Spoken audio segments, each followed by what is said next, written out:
beban sekali untuk kabarkan Injil. Dan dia ingat di Amerika dilarang untuk kabarkan Injil. Kabarkan Injil saja dilarang. Ajak orang ke Las Vegas tidak dilarang di sini, betul tidak? Ya. Tapi ajak orang masuk kerajaan surga dilarang. Bahwa dia berdoa, Tuhan bagaimana caranya saya bisa kabarkan ini kepada orang ini. Dia dekati dan dia berkata, Oma, mau tidak saya doakan kamu? Semua orang, ya, kalau kita mengatakan mau tidak saya doakan, semua orang mengatakan kalau doa bisa. Kemarin saya telepon ada 2 ibu-ibu yang punya anak, ya, dan dua-dua anaknya sakit dan dua-duanya bukan orang Kristen. Saya hanya tanya, bersedia tidak saya ke rumahmu untuk berdoa? Dia bilang kalau berdoa boleh. Jadi kita harus pintar kita juga. Memang di Amerika dilarang untuk mengabarkan Injil, tetapi untuk berdoa tidak dilarang. Nah, saudara sekalian, ada banyak sekali larangan di Amerika. Masalah gay marriage, ya. Sekarang pendeta itu tidak boleh khotbah di mimbar dan mengatakan gay marriage itu berdosa. Anda bisa ditangkap, ya. Selanjutnya ada firman Tuhan. Jadi karena kita mengalami tekanan-tekanan penganiayaan, ya, kita perlu tahu panggilan kita sebagai garam. Yang kedua, mengapa kita perlu menjadi garam? Di dalam Matius pasal yang ke-5 ayat 20, Tuhan berkata begini, Aku berkata kepadamu, jika hidup keagamaanmu tidak lebih benar daripada hidup keagamaan ahli Taurat dan orang-orang Farisi, sesungguhnya kamu tidak akan masuk ke dalam kerajaan surga. Nah, saudara sekalian, ini penting sekali. Karena pada waktu Yesus ada banyak sekali orang yang beragama, dan mereka pada waktu itu beragama Yahudi. Mereka ada perjanjian lama, perjanjian baru itu waktu belum ada. Tapi Yesus berkata kepada murid-muridnya, jikalau kehidupan beragamamu tidak lebih baik daripada orang-orang Farisi ini, maka engkau tidak bisa masuk ke dalam surga. Artinya apa, saudara sekalian? Kita perlu menjadi garam karena di sekeliling kita banyak orang-orang yang beragama, termasuk agama Kristen, yang mereka tidak sungguh-sungguh menghidupi iman mereka. Ada amin? Kemarin saya baca koran. Nah, saudara mungkin dengar kisah itu seorang anak perempuan yang bernama Jessie yang diculik umur 11 lalu dapat kembali setelah 18 tahun umur 29. Ada baca tidak itu beritanya? Ada baca ya? Nah, mengapa sampai si penculik bisa ditangkap? Karena dia, si Philip kalau tidak nama, dengan dia 2 anak perempuan ke UC Berkeley membagi traktat agama. Can you imagine? Arti dalam agama tapi melakukan perbuatan yang begitu jahat. Dan saudara sedang mengatakan kita Kristen tidak. Believe me, saya mau tanya, saudara tahu tidak ada Kristen yang jadi teroris? Ada tidak? Ada, bukan hanya jihad, saudara sekalian. Ada Kristen yang jadi penipu tidak? Banyak sekali. Ya. Pemfitnah ada tidak? Ada.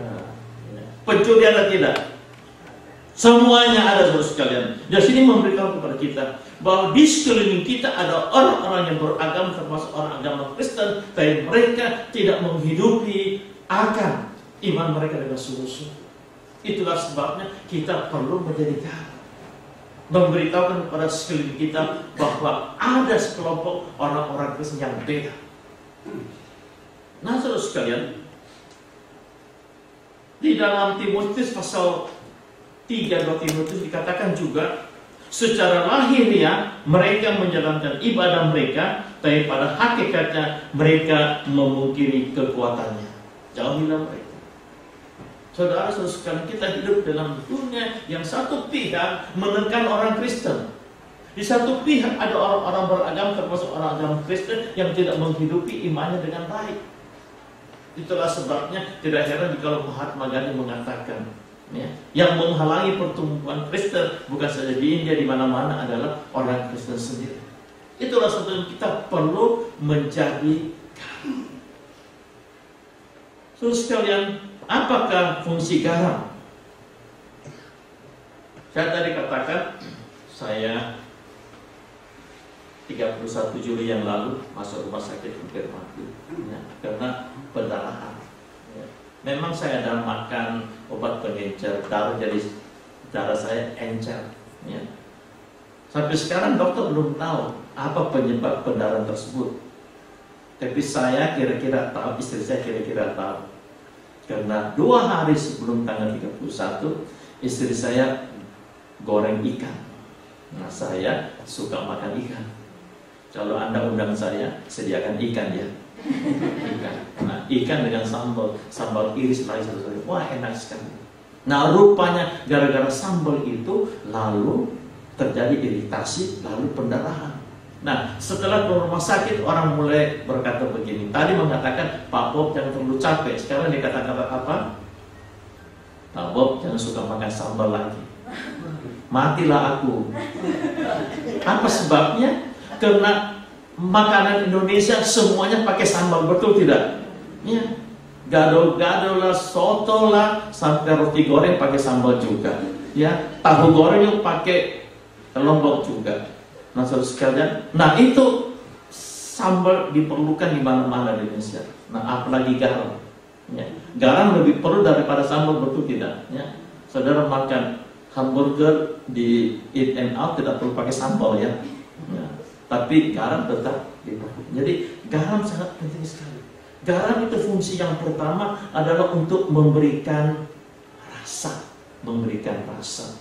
Yesus di dalam Matius pasal 13 pasal 5 ayat 13 mengatakan, kamu adalah garam dunia, jika garam itu menjadi tawar, dengan apa kayak diasingkan, tidak ada gunanya lagi. Jadi fungsi garam yang pertama adalah memberikan rasa. Saudara dan saya di dalam dunia ini harus memberikan rasa kepada dunia yang menekan orang Kristen, kepada dunia di mana orang Kristen tidak mempunyai kesaksian. Kita jangan bicara orang agama lain. Kristen sendiri tidak mempunyai kesaksian. Saudara pasti banyak mendengarkan. Saudara ajak orang, ayo ke gereja Moraga yuk untuk dengarkan Injil. Wah, gereja. Si Anu itu rajin ke gereja, kuat menyanyi lagi kalau di gereja, tetapi utangnya tidak pernah bayar lagi kembali. Beli mobil baru utang tidak bayar. Tidak ada kesaksian, saudara. Pernah dengar begitu tidak? Yang lebih jelek lagi mungkin saudara pernah dengar. Oleh karena saudara dan saya terpanggil untuk memberikan rasa kepada dunia ini. Nah, yang pertama, rasa apa saudara sekalian? Di dalam Matius pasal 9 ayat 50 dikatakan begini. Matius 9:50. Garam memang baik, tapi jika garam menjadi hambar, dengan apakah kamu mengasinkannya? Hendaklah kamu selalu mempunyai garam dalam dirimu dan selalu hidup berdamai yang seorang dengan yang lain. Apa arti garam yang memberi rasa? Garam itu adalah damai, memberikan damai, rasa damai kepada orang-orang sekeliling kita. Terus sekalian, pernah tidak orang berkata kepada saudara, pokoknya hati-hati kepada si A itu, jangan berteman dengan dia, tukang gosip lah, ngutang tidak bayar lah, tukang bohong lah. Pokoknya kalau saudara kumpul-kumpul lalu si A datang, saudara merasa apa? Bubar-bubar tidak. Ada orang demikian, membawa tidak damai kepada sesama. Itu orang Kristen. Kita menjadi orang yang membawa damai.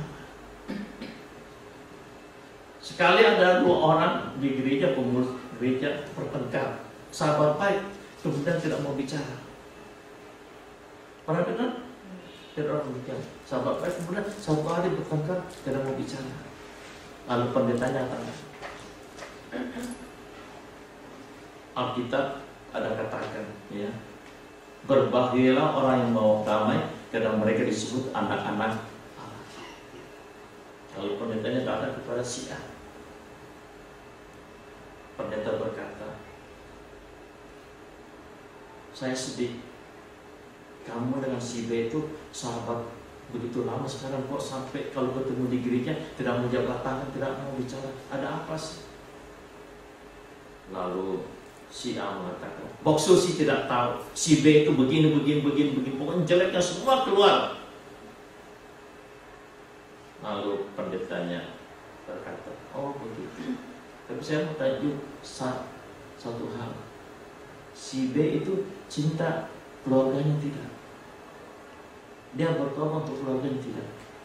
Oh iya, sebenarnya si B itu adalah orang yang cinta keluarga. Pokoknya pergi ke B. Dia bilang, masa sedih karena kamu ini dengan si A itu sahabat, kok sekarang kamu tidak bicara.